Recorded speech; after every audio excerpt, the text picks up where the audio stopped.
Welcome. In today's video, we will solve a practical math problem using the formula for the volume of a sphere and applying the concept of density. Let's read the problem carefully. The diameter of a metallic ball is given as 4.2 centimeters. The density of the metal is 8.9 grams per cubic centimeter. We are asked to find the mass of the ball.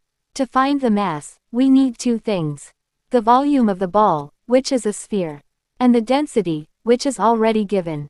First, let's calculate the radius of the ball. The diameter is 4.2 centimeters, so the radius is half of that. Now, let's find the volume using the formula.